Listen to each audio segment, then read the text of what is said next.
Halo semuanya, perkenalkan kami dari kelompok 4, kelas D1, Praktikum Biosistematika, Prodi Biologi Universitas Airlangga.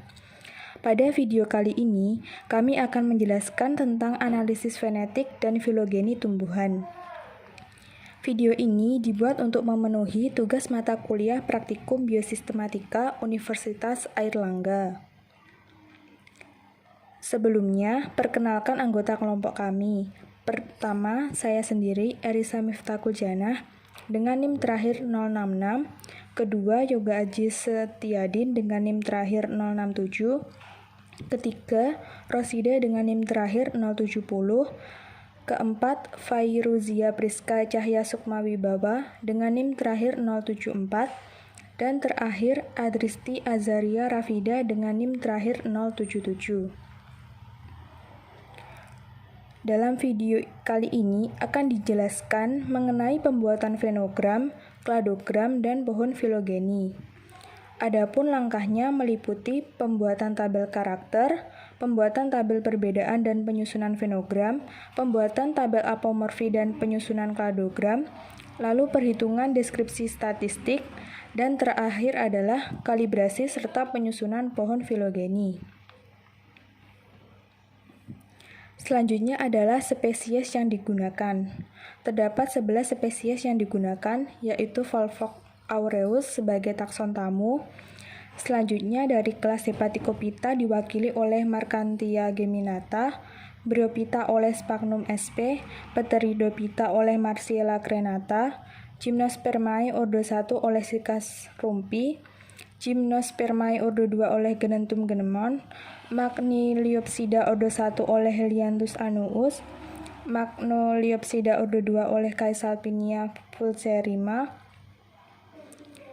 Magniliopsida ordo 3 oleh Malus domestica, Liliopsida ordo 1 oleh Lalilia ansep, dan terakhir adalah Liliopsida ordo 2 oleh Zeamys.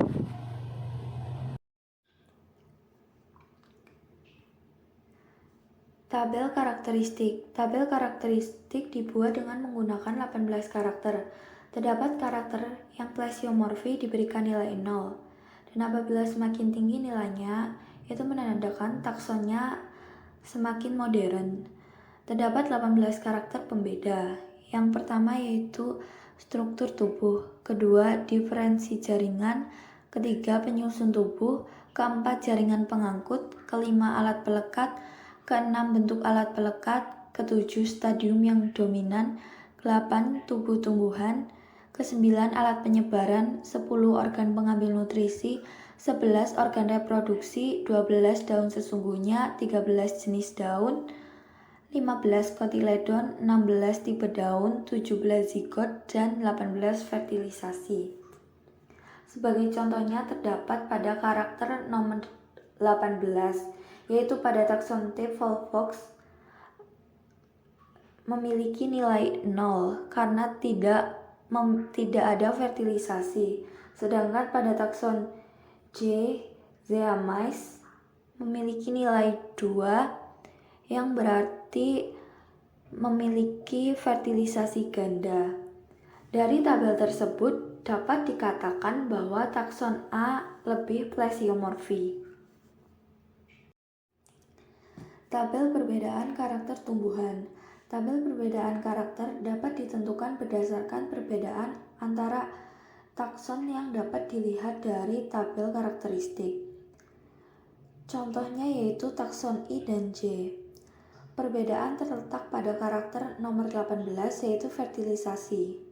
Pada takson I memiliki fertilisasi tunggal, sedangkan takson J memiliki fertilisasi ganda, sehingga perbedaannya terhitung hanya 1.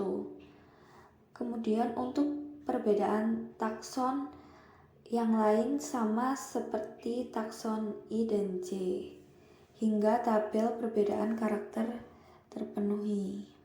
Selanjutnya adalah penyusunan fenogram. Untuk tahap pertama, yakni memilih takson yang memiliki jumlah perbedaan paling sedikit, yaitu takson GH dan IJ. Dengan menghitung jarak pangkal masing-masing GH dan IJ1 dibagi 2 sama dengan 0,5. Lalu untuk tahap 2, memilih satu takson yang didekatkan dengan kelompok takson GH yaitu takson F. dengan menghitung jarak pangkal FGH, yaitu 2 tambah 3 dibagi 2 sama dengan 2,5, karena ada 2 titik sehingga 2,5 dibagi 2 sama dengan 1,25. Lalu untuk tahap 3, menggabungkan antara kelompok takson FGH dengan kelompok takson IJ. Dengan menghitung jarak pangkal FGH IJ, tidak diperoleh hasil 25 bagi 6, 4,16, karena ada 2 titik sehingga 4,16 dibagi 2 sama dengan 2,08. Lalu langsung berlanjut ke tahap 7, memilih takson atau kelompok takson yang paling dekat dengan kelompok takson CDE, yaitu takson AB. Dengan menghitung jarak pangkal AB CDE, diperoleh hasil 72 bagi 6 sama dengan 12, karena ada 2 titik sehingga 12 bagi 2 sama dengan 6. Berikut penyusunan fenogram untuk tahap ke-7. Lalu tahap terakhir, tahap 8, menghubungkan antara kelompok takson ABCDE ke kelompok takson FGHIJ. Dengan menghitung jarak pangkal ABCDE FGHIJ, diperoleh hasil 222 dibagi 16 sama dengan 13,8. Karena ada 2 titik sehingga 13,8 dibagi 2 sama dengan 6,9. Berikut penyusunan fenogramnya untuk tahap ke-8 atau untuk tahap akhir dari fenogram. Lalu selanjutnya adalah tabel apomorfi tumbuhan ya, untuk masing-masing takson. Diperoleh sekian untuk masing-masing spesies. Dan diperoleh nilai M keseluruhan yaitu 37 dan nilai N untuk seluruhannya 42. Untuk nilai M adalah angka yang paling besar muncul, dan untuk nilai N adalah angka yang paling sedikit muncul. Selanjutnya adalah membuat pohon filogeni. Tahap pertama untuk mendapatkan takson tersebut menjadi sebuah pohon filogeni ialah dengan kalibrasi terlebih dahulu. Kalibrasi dilakukan dengan mengumpulkan bukti geologi, panteologi, dan bukti literatur. Namun pada kali ini hanya bukti literatur saja yang akan kami gunakan.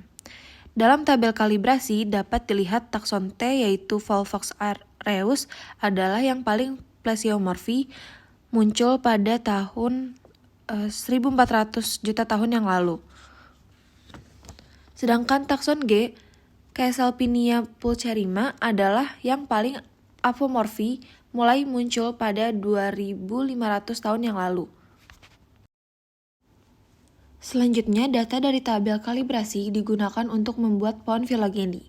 Bukti literatur tersebut dapat dimasukkan dalam grafik Y, yaitu tahun kemunculan, dan nama taksonnya dapat dimasukkan pada grafik X.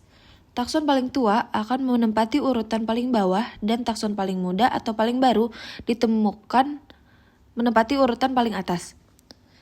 Di mana di sini takson T merupakan takson yang paling tua, ditarik garis dari grafik Y atau kemunculannya yaitu 1400 juta tahun lalu. Kemudian takson A dibuat dengan menarik garis dari grafik Y yang menunjukkan tahun kemunculan yaitu 472 juta tahun yang lalu hingga bertemu dengan garis takson T. Dan seterusnya hingga takson yang paling muda atau paling baru ditemukan yaitu takson G. Selanjutnya, dari penyusunan kladogram Kingdom Plantae dapat dibuat analisis deskripsi statistik untuk menentukan tingkat homoplase kladogram dengan cara menghitung nilai CI dan RI, di mana rumus CI adalah M per S. Nilai M dapat dilihat pada tabel transformasi yang mempunyai nilai 37, sedangkan nilai S diperoleh dari karakter yang ditulis pada kladogram dengan nilai 85, sehingga diperoleh hasil dari CI adalah 0,64. Nilai CI dikatakan baik apabila mendekati nilai 1 yang artinya tingkat homoplasi sangat rendah. Kemudian nilai RI diperoleh dengan menghitung rumus N dikurang S per N dikurang M, di mana N dapat dilihat pada tabel transformasi dengan nilai 42. Sehingga dari perhitungan tersebut diperoleh hasil dari RI adalah 3,2. Kemudian pada tahap pembuatan kladogram ini akan menggunakan metode Wagner. Pada tahap pertama, dari tabel apomorfi yang telah dibuat dari tabel karakterisasi, dipilih 2 takson dengan tingkat apomorfi terendah.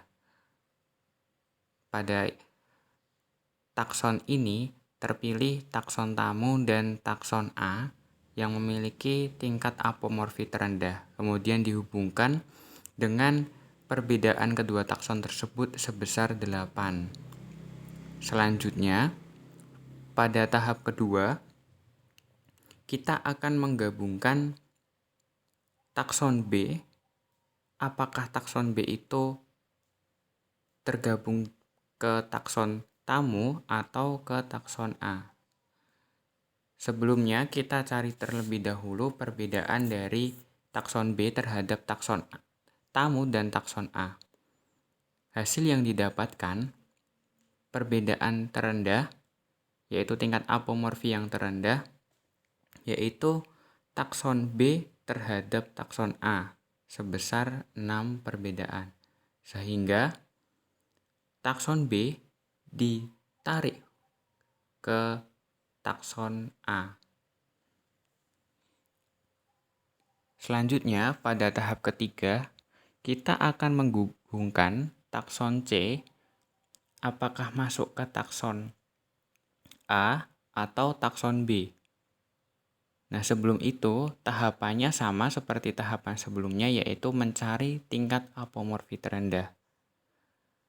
Ketika kita mencari, didapatkan hasil bahwa takson C memiliki tingkat apomorfi terendah terhadap takson A, yaitu sebesar 10. Sedangkan dengan takson B, takson C memiliki tingkat apomorfi sebesar 11. Nah, apabila dihubungkan keduanya, takson A dan takson B, takson C memiliki tingkat apomorfi 12. Karena paling terendah adalah sebesar 10, sehingga takson C dihubungkan dengan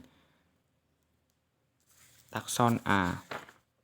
Yang ke-8, yaitu kita menghubungkan takson H dengan takson F maupun G, di mana takson F dan G memiliki tingkat apomorfi yang tidak terpaut jauh dengan takson G. Hasil yang kami dapatkan yaitu takson H memiliki perbedaan yang sedikit dengan takson G, yaitu hanya sebesar 1. Sedangkan perbedaan dengan takson F memiliki perbedaan 3, dan perbedaan dengan takson FG sebesar 2, sehingga kita menarik kladogramnya terhadap takson G, sehingga H dihubungkan dengan G.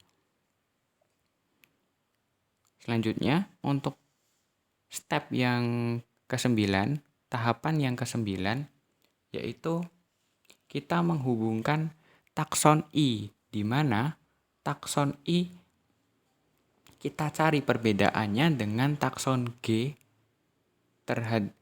maupun dengan takson H, atau bahkan bisa juga dengan takson GH. Nah, apakah ini takson I ini masuk terhubung dengan takson G, takson H, atau takson GH?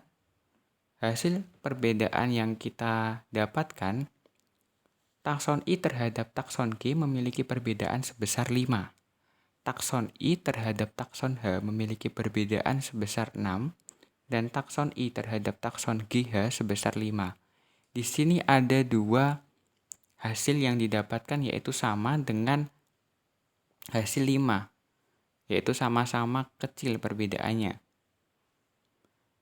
Takson I bisa juga ditarik dari takson G atau dihubungkan dengan takson G, bisa juga dihubungkan di tengah-tengahnya, yaitu takson GH. Pada kladogram ini kami menempatkan takson I di tengah-tengah takson GH dengan perbedaan sebesar 5. Berikutnya, takson J pada tahapan terakhir ini, tahapan ke-10, kita akan menghubungkan dengan takson H atau takson I, bahkan takson HI. Hasil perbedaan yang kami dapatkan yaitu takson J terhadap takson H memiliki perbedaan sebesar 5, takson J terhadap takson I memiliki perbedaan sebesar 1 dan takson C dengan takson HI memiliki perbedaan sebesar 4. Dari ketiga hasil tersebut, tingkat perbedaan terendah yaitu takson C terhadap takson I. Karena tadi takson I memiliki perbedaan sebesar 5 terhadap takson G yang mana sama dengan perbedaan takson I terhadap takson GH, maka bentuk ini bisa dirubah dengan I ditarik garis dari takson G. Karena pada tahapan ke-10 ini perbedaan terendah takson C terhadap takson I, oleh karena itu takson C ditarik dari takson I atau dihubungkan dengan takson I sehingga diperoleh kladogram seperti berikut ini.